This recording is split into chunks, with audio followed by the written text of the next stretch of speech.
So Anton talks about settling, right? Years old, and she's never known anything, other than the example that our family has groomed our daughters to be. At the same time, it's like, God, like, is she supposed to settle for a guy to make $50,000 a year because that's the standard?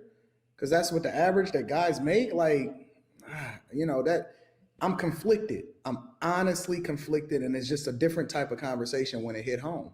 It's a whole different type of conversation when it hit home, bro. And that his daughter getting with a guy that makes $50K annual salary isn't enough. But would his daughter not be settling, right, if she got with a six-figure earning man who doesn't really care for her pleasure in the bedroom as well? He could very well have her prawn addiction, you know what I mean? He could very well not really believe in aftercare or cuddling. And worst of all, he could very well not be a big believer in eating the kitty. I've literally heard Mandem say that eating punani is disgusting. I'm like, what the fuck? Disgusting? Bruh.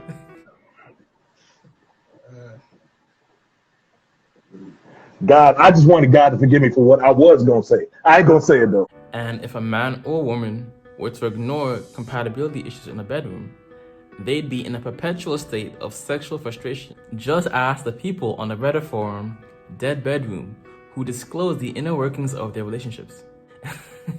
And Anton goes on to hang himself further by saying, quote unquote, stop asking women to submit to $50,000 per year. My nigga, what? And what I'm gonna do is I'm gonna take that notion along with Mr. Daniels and every other dude like him, and I'm gonna put them to sleep. Some of them going to sleep for God. Let's get it. This whole $50,000 conversation real quick. So I need y'all to stop asking women to submit to you for $50,000. Real talk. Like, this is real talk. The standard is so low. I'm gonna give you a small economics lesson, and I'm gonna help you to understand why you don't deserve pussy for $50,000. I hate to be. Bam! And right off the bat, this brother is trying to take us to the University of Trickology 101. This brother got his master's degree in tricking. As a matter of fact, I heard he's working on his dissertation for his doctorates in trickology, right? Because this dude just said, I'm going to show you why you don't deserve any pussy for $50,000. So what he just did, in essence, was admit to being a trick. He just equated pussy with money, money with pussy. You only deserve pussy if you make X amount of dollars. That is trick logic 101. Let's get it. So now we know we can't listen to nothing this dude, we can't take nothing this dude say seriously, because he ain't a player. If you about some game, if you about getting at women, if you about, you know what I mean? You can't listen to this dude. We've established that out the gate. Nah, and you know what's funny is it's not about, because what he said, that Kevin Samuel proved that the dating market is hard or something like that. Is that what he said? No, this is the. Oh, if you actually look closely, and I talked about this before, I think guys, see, this is when you got to be able to critically think, look, and see what's popping off, right? It's what it is that what Kevin Samuels does is that he actually highlights, he highlights beta males, if you understand what I'm saying. Like, he highlights the non-select. He highlights, meaning the guys who watch his show. You understand what I'm saying? They're looking at women who are looking for those types of guys, which are quote unquote the providers. You understand what I'm saying? I want the guy with the six figures and all this other stuff. What those women are looking for is someone to settle with. What women generally want overall is they want a guy who they're sexually attracted to, who dominant, who's an alpha male, and who provides and protects and has all that other the resources and stuff. They want the entire package. You understand what I'm saying? But what women will do is they will settle for the guy with resources. So a lot of the guys who watch Kevin Samuels, they're resource guys, meaning their most attractive quality is their resources. And so what happens is that they think that they are the top guy because this is what women are saying they want. The women on Kevin Samuels' show, what they're essentially saying is that what I really want is the guy that hits on all cylinders, but you guys don't. But what you do have is resources, so I'll settle for y'all. But those guys don't realize that they're the settled guys. They're the guys that women are settling for. You see what I'm saying? And so the reason why those guys are attracted to Kevin Samuels' show is because usually the guys that are attracted to Kevin Samuels' show are guys who aren't generally attractive to women, which is why they like to see Kevin Samuels roast the women. It's like, yeah, get that whore, get that chick. You see what I'm saying? Like, this is what happens. So that's what I'm saying. You got to look at it critically, because, and this is why they're saying that Kevin Samuels proves that dating is hard. No, it's the guys that watch it, it's hard for them. which is why they're tuning in to see women that remind them of the women who didn't want them get roasted. You see what I'm saying? That's generally what happens. Yeah. Right. Same thing with guys in this space where they, some of them like to hear the doom and gloom. They get off on that, and that's going to draw the crowd, and then that's where the money's going to be. So that, like, I've had some people hit me up, how come you ain't saying something about these bad boys? I say, no, I'll call out someone that needs to be called out. But my thing is, when you see the woman is crazy, she's argumentative, she's unattractive, leave her alone. Don't focus on her. I would shoot, focus on attractive women. Seriously. Don't focus on it. If they are physically unattractive, don't focus on them. I focus when I'm out, like a busted woman. The only way I even see her is if she come right to me, stand right in front of me. My eyes are only focusing on women who are fine, who look like they work out, who look like they got some sense. You know, when I see ratchet women wherever I'm going, like I said, I'm right outside Baltimore. When I see ratchet women, I don't think anything. You know, unless they just right in my face, you know, unless they just right in my face, I don't worry about it. Get back a little bit more. I like that curve up in there. You want to see the curve in her back, right? Definitely. You want her to open her mouth. Oh yeah, definitely. You want her to do all of the things that men, the great men that she go gonna out do it too. And kill themselves. I don't even sleep sometimes. And this is another thing.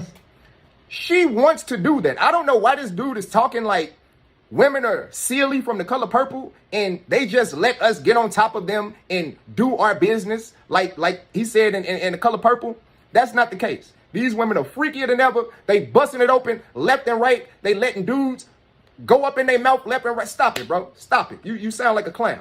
But when you think about it, it makes perfect sense. Because look at this nigga. Look at him. Of course, a woman should be compensated if she opens her mouth for him. A woman is definitely going to want to be compensated if she bends over for him. Because Anton, this dude got some problems. As if to imply he's been making more than 50K ever since he's known his wife, Rita. Hey, watch this.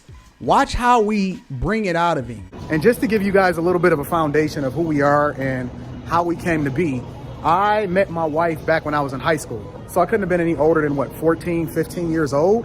And right away, I knew she was going to be my wife. Ain't nothing wrong with being a side chick. Yes, it is. Ain't nothing wrong. It's so much wrong with being a side chick. What's wrong with being a side chick? You may graduate one day.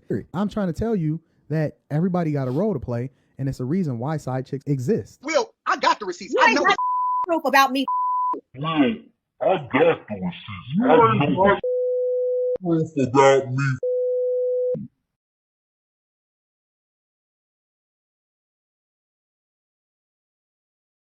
Is this listen, I'm here to bring visibility to it. Oh, we got some crazy receipts in the vault today. I ain't even scratched the surface. I had no interest in actually dating her. And that's the ironic part, right? Because it just seems like it doesn't make sense. Like, how do you know this person is going to be your wife, but you have no interest in dating her? And it's just because I slotted her different. I looked at her differently than all the rest of the women. And I told her very early in the conversation, like, yeah, I mean, it's so crazy, but I really believe that you're going to be my wife. And it's weird to think about now, being almost 40 years old. I'm 38 years old now. And we've been married for over 16 years, going on 17 years in the summer. What is it like being married to Anton Daniels? Oh, Jesus. Wow. Times it can be hard and sad and difficult because Anton has a lot of different personalities, and so you have to be a certain type of woman to deal with. Anton is very emotional. He doesn't communicate effectively. I don't think that he has killed anybody before. I think he's capable of it. I've seen him angry before. He's just like a totally different person. When he's angry, he blacks out, and that's just... But it's weird to think about that I actually believed it and knew it and was intentional, and that I was going to nurture whatever this thing was for it to be more than just some fling or dating an opportunity, whatever. Like, I was a high school kid. I didn't know any better, but I knew enough to actually slot her differently than all the other women that I had interacted with up to that point. I told you. What did I tell you? Didn't I tell you? 'Cause I told you. And when did I tell you? A long time ago. And what did I say will happen when I told you? Exactly what just happened. And that I was just willing to nurture the friendship. I was willing to look at her differently. I didn't want to touch her in that way. And it was just a whole nother different type of conversation that we had based off really building and getting to know each other. And even if it was an opportunity for me to move differently with her, I just wasn't, because she was worth more to me than any other woman that I had interacted with up to that point. even though we were still in high school. You really think someone would do that? Just go on the internet and tell lies? Was he not expecting cooperation, submission, amongst other things back then? Or wagwan? This is basically what the sexual marketplace value is. What women desire in men. Is this Kevin Samuels terminology? Come on, okay. No, this is life. This is honestly, sexual marketplace value has been around way before Kevin Samuels got popular. Oh, okay. Real talk. All right, so sexual marketplace value is largely the thing that men desire in women and the things that women desire in men is two different things, right? Largely, let's just say for the sake of conversation, in order to expedite this, women desire a man. I want you closer.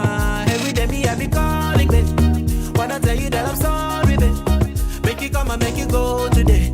I still love you and you know it, babe.